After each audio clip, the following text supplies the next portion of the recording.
Village Historic District, docket number 166407, block 575, lot 44, a townhouse built in 1845-46 and altered in the early 20th century. Application is to reconstruct and alter the front facade.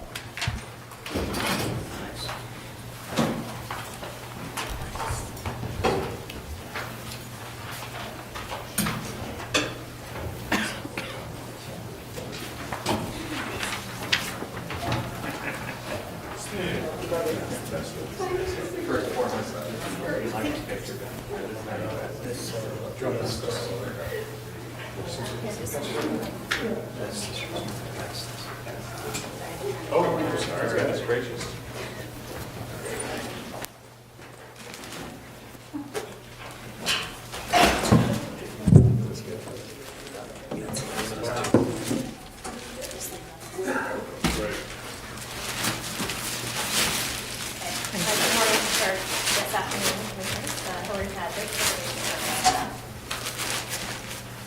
This property is located at the south side of West 12th Street between 5th and 6th Avenues.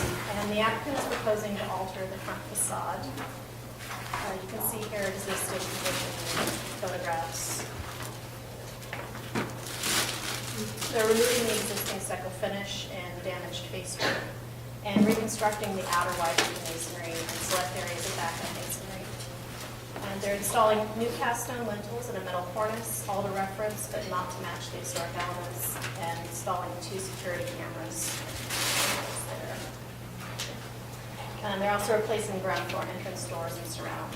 And the design team is here to present the application.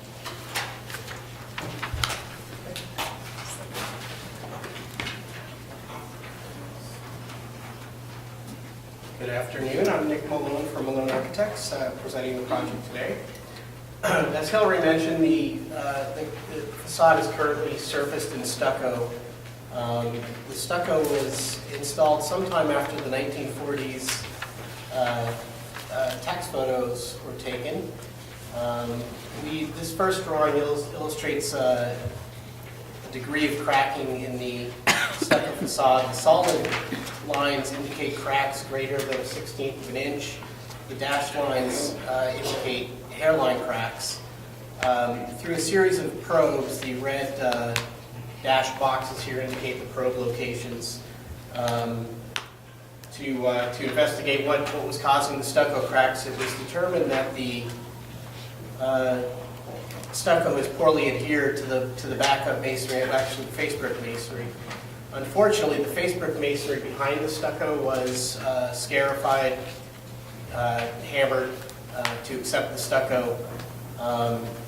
That is consistent throughout the entire facade. The face brick has been damaged beyond a point that we could save it. These are photos of the probes. This is photos of the existing stucco. You might be able to make out the cracks better on your handouts than you can on the image up here. This is the original, this is the 1940s tax photo showing the brick facade. We are making an effort to stabilize the backup masonry. It's an 8-inch backup masonry. We're saving as much of the historic fabric as we can. We have, with Silman Engineering, come up with a solution to reinforce and re-anchor the backup masonry to the floor. Spandrels, the backup is actually pulling away from the wall slightly, but we're able to stabilize it.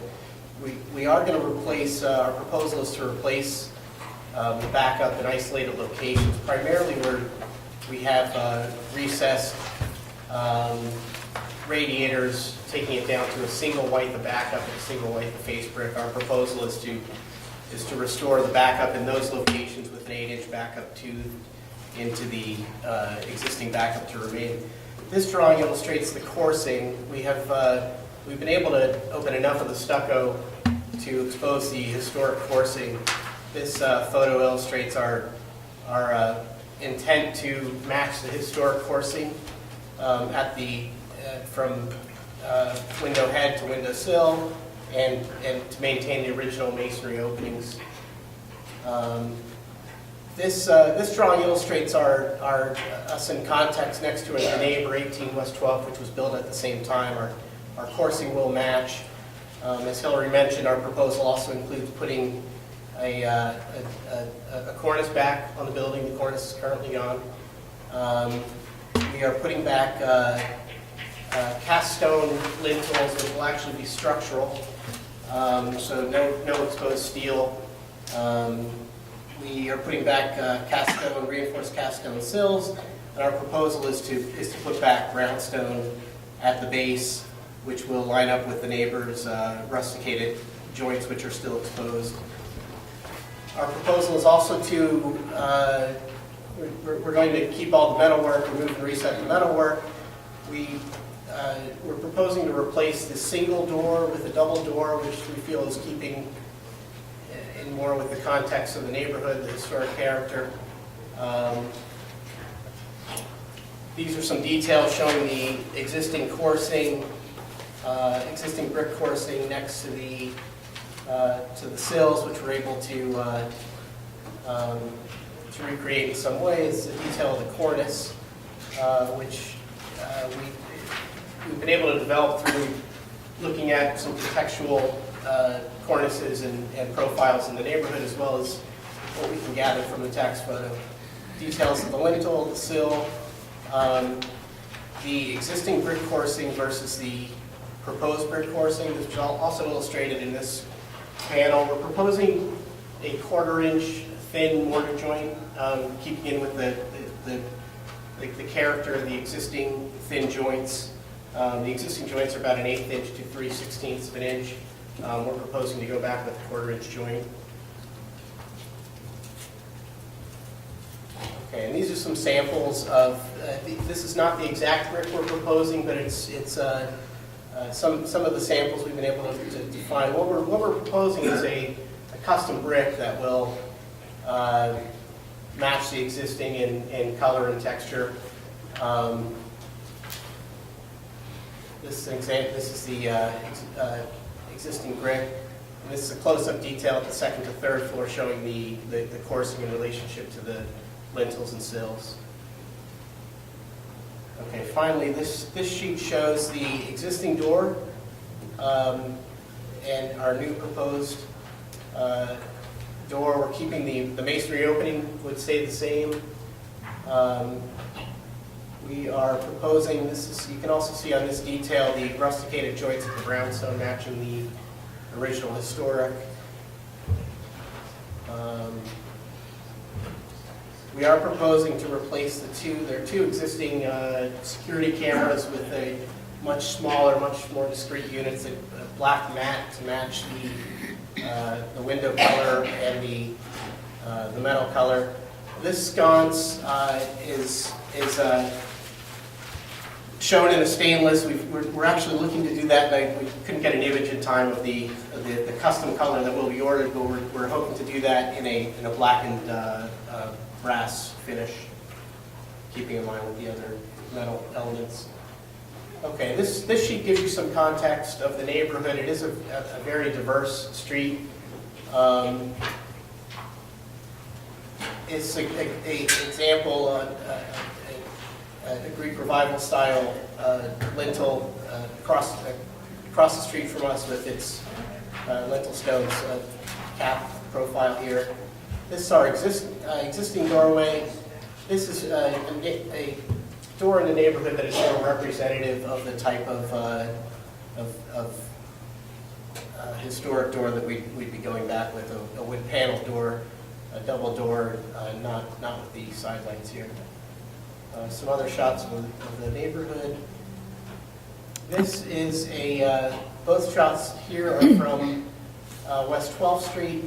This is us, 16 West 12th here, 18 West 12th. As you can see, it's a very diverse block. Across the street is, sorry, that'll be the next block. This is further down on West 12th. You can see that the block has it's a mix of residential, commercial buildings. There's a school, some modern interventions. and a grouping of, this is the north side of the block across the street from us here. Okay, Give you an idea of the context. all right. Any questions? Yes, Adi and then Roberta. I'm sorry. Adi, go ahead. The brick is being replaced entirely, or this is some kind of veneer? No, the brick is being replaced entirely. A new brick, I'm sorry, a new brick veneer. The outer white of brick is being replaced. The backup masonry is remaining.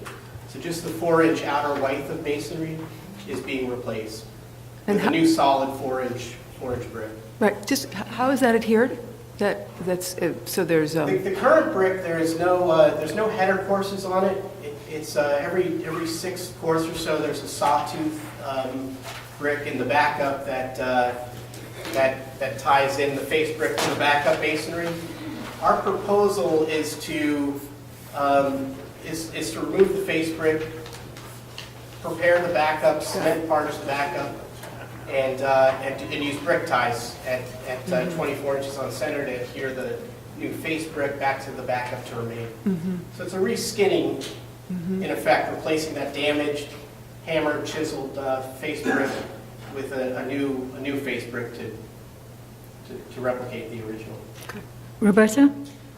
Yes, you talked about that you were replicating the rusticated base in brownstone, right? Now, is there any brownstone, are there any brownstone bases near there? Because it looks like both of those buildings are something on either side or something else. So we're just wondering. The brownstone next to us is actually still there and intact. It is painted. Which one is that? That's the 18 white West one? 12th, our neighbor here. So that is brownstone. That's brownstone. It's and we actually we were originally brownstone here. The brownstone was also hammered and chiseled for the stucco that went over. But the original brownstone is here, and they are brownstone as well. And there are brownstone examples elsewhere on the blocks. Actual brownstone. We're the only stuccoed. As far as I know, we're the only stuccoed facade to simulate brownstone. There are actual brownstones in the neighborhood. This is an example across the street from us here of a couple of these are similar to what we're looking to do with a rusticated brownstone base, a brick above with brownstone lintels and sills. So there is precedent on the block for this type of reconstruction. So, but that will be stucco. Your brownstone. Our brownstone will be real brownstone at It the will be base. brownstone? We're doing real brownstone at the base. It was important to us at the lintels and sills that they be, especially the lintels, be structural elements. We didn't want to have steel exposed, steel angle lintels with a thin precast. So we were not able to do brownstone lintels unless we did brownstone veneer sitting on a steel lintel. So what we chose to do is brownstone at the base floor, real brownstone, and at the lintels we're going to do a cast concrete to simulate brownstone, but those will actually be structural, no steel exposed. Okay, any other questions? All right, we'll take testimony. Barbara Zay.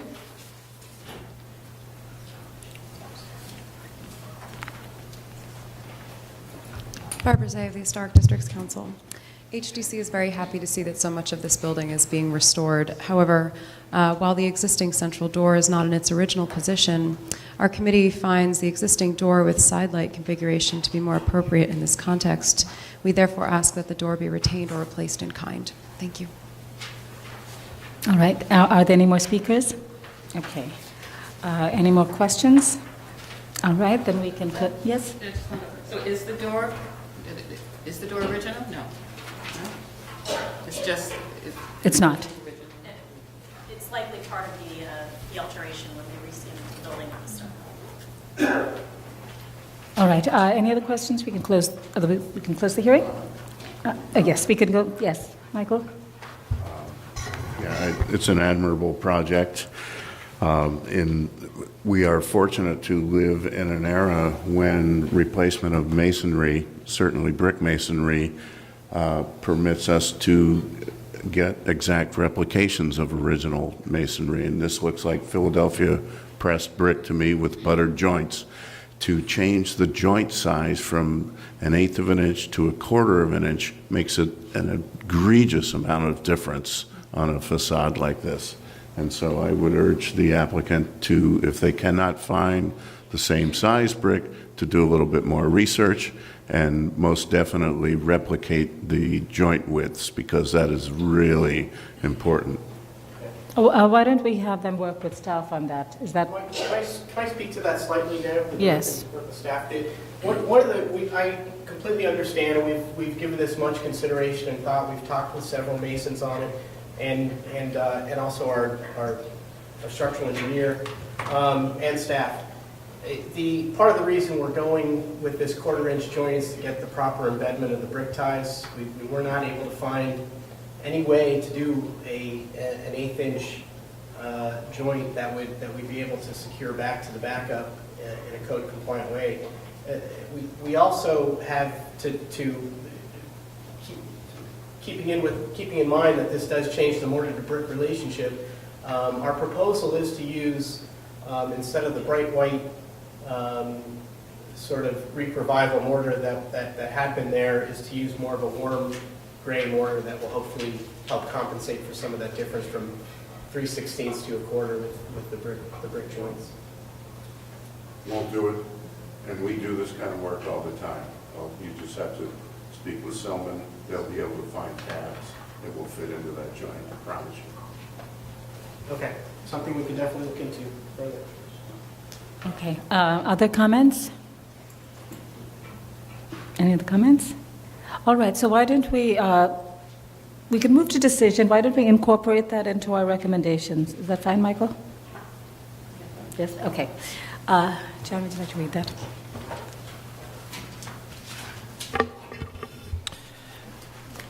In the matter of docket number 16-6407, 16 West 12th Street in the Greenwich Village Historic District, the application is to reconstruct and alter the front facade. I recommend approval, finding that the facade was previously resurfaced and the existing brownstone and brick surfaces are severely damaged and deteriorated, warranting replacement, that the proposed face brick will recall the original brick facade, that the proposed cast stone lintels featuring a simplified profile will recall the original lintels and will have a finish color and aggregate to achieve a texture similar to brownstone, that sound brownstone units at the base will be retained and resurfaced and the coursing will align with the neighboring sister building's basement banding, that the removal of the non-original door, side lights, and surround of the basement entry will not result in the loss of significant architectural fabric, that the proposed paired paneled door wood entrance doors and surround with a black finish will relate well to the building and streetscape, including other altered buildings with ground level entrances, that the proposed light fixtures and security cameras will be of a small scale and will not detract from the architectural features at the base of the building, and that the work will not diminish the special architectural and historic character of the building or the Greenwich Village Historic District, and that we will request that the applicant work with staff to do the research to enable them to develop a system that will have the same thickness of mortar in between the courses of brick. All in favor? Any opposed? Okay, this application's been approved.